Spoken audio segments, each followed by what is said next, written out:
What is up, you Illuvium fanatics? It's your boy Nixitar, and I am finally back. Sorry I haven't been posting for a while. I've been busy with some school stuff, some scholarships for my college, and some studying for the AP Calculus exam that I'm going to take. But nonetheless, I am back, and I am ready to see what Illuvium has to offer yet again.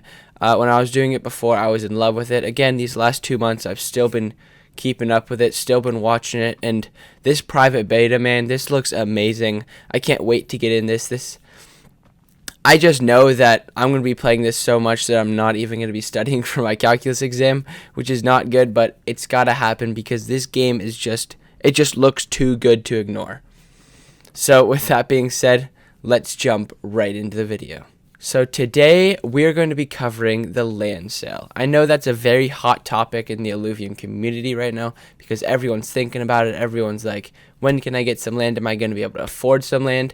And what are the benefits of having land? And I'm going to break this down in this video. So what is land? So land is going to be this plot that you're going to be able to mint in the upcoming land sale. This plot is going to generate you elements which you are going to use to upgrade your base, upgrade your land, and make it better. And the gas is going to be what is used in the main game. So there's certain types of gas. There's going to be gas that's going to help you create armor for your survivor. There's going to be your avatar. There's going to be gas that's going to allow you to travel from region to region, because remember, every time you travel, it's not free. You have to pay that gas fee, which is going to be made from land. You're also going to be able to make blueprints and find blueprints, find alluvials on your mainland, skins for your alluvials just to make them look cooler. And you can also place some holographic alluvial blueprints on your land just to kind of show off, make it look a little jazzy. But it's kind of like a simulator game, like SimCity. It's just going to be building it up, and if you don't want to buy land, you can still pay. You can still pay and play it, or not pay, play it for free, but you just won't make any money from it, and none of the tokens will be ERC20. So now all of this information is in the proposal that Kieran posted a little while back, about a week back. I'll be leaving it in the description, so if you want to read it, you can. But so far, all 5 of the council members have approved this, so this is going to be what is happening most likely, unless the community has some negative feedback. So what's happening is it's going to be a 3-day sale. There's going to be 278 plots sold every hour, split among the 4 tiers, because tier 5 is going to be an auction, a regular auction by itself. So 278 per hour for 3 days, so totaling up to 20,000 plots, and the duration of each batch is going to be 2 hours.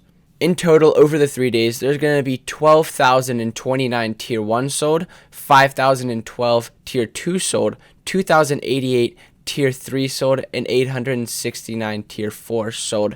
And then finally, it doesn't really apply to any of us because it's going to be so expensive, but the tier 5s, there's going to be 2 of them, and we're hoping for them to be sold around maybe 9 million. That'd be pretty nice. So now what this sale is going to look like is you're going to be able to choose a spot on the map. We have a map with 7 different regions where you can buy it on, and depending on where you place it is what type of alluvials you'll find. So if you settle in the Crimson Waste, you're going to be more likely to find fire alluvials and fire type blueprints, which is pretty neat, because in my opinion, I think fire is the best because you got Ramfire.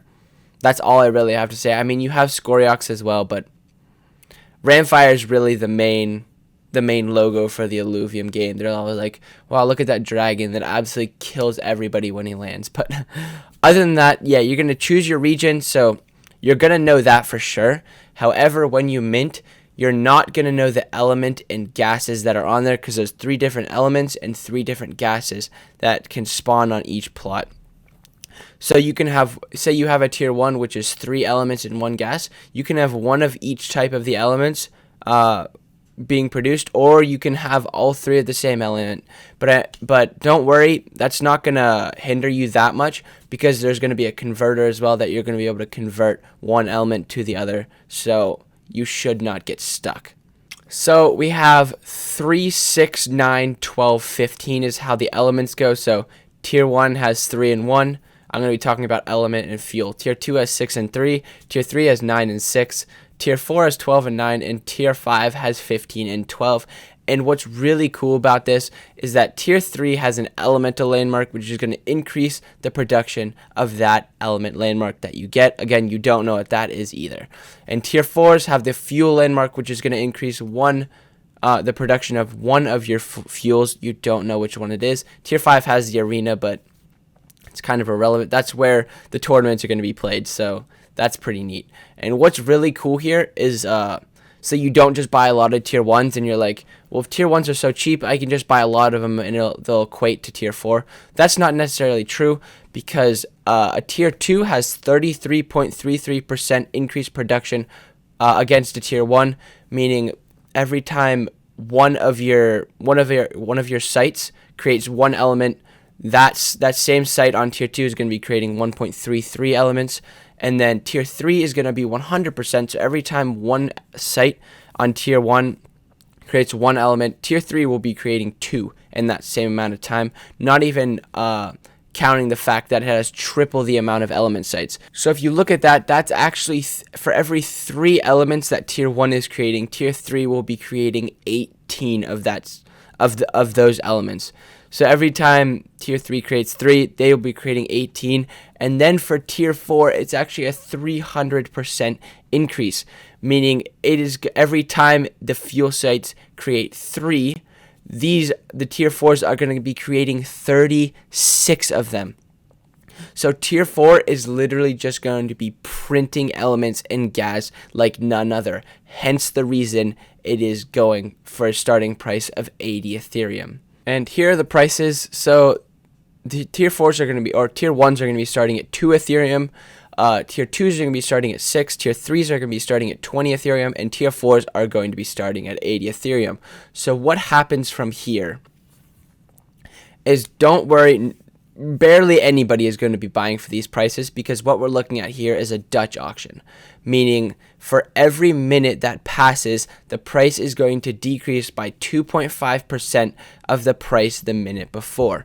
So for example, tier 1 is going to come out. There's going to be set number of tier 1s that come out every hour, and then during that time, every minute, it's going to decrease 2.5.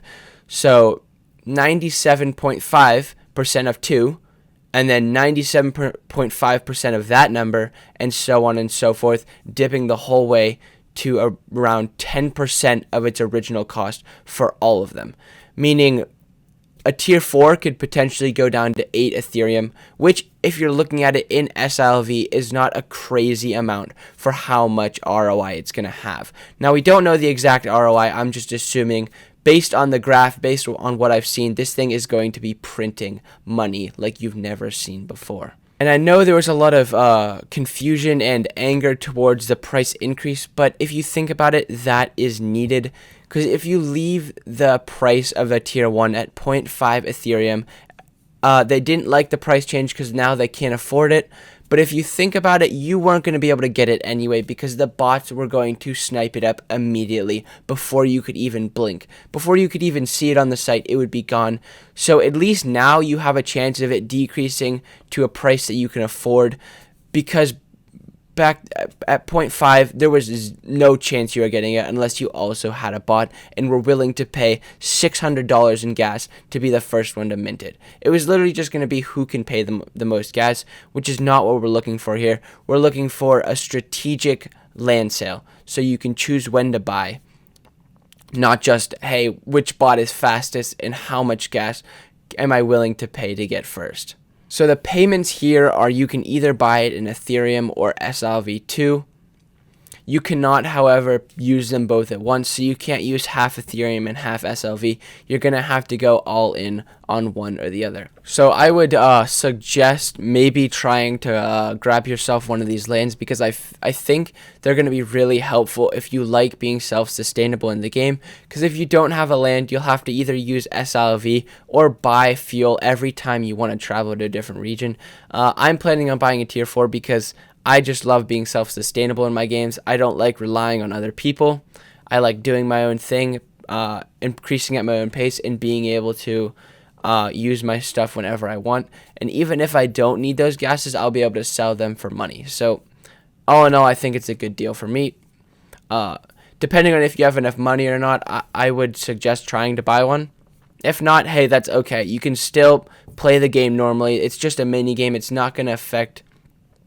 You're not going to be limited to how you can play. You're still going to be able to buy the fuel just like anyone else is, making it just that easy. And yeah, move from there. And with that being said, that's going to wrap it up for today's video. I hope you guys enjoyed, and stay tuned because I'm planning on posting a beta auto battler, kind of what I think about it and how I feel about it soon. So stay tuned for that. And with that being said, I will see you in the next video.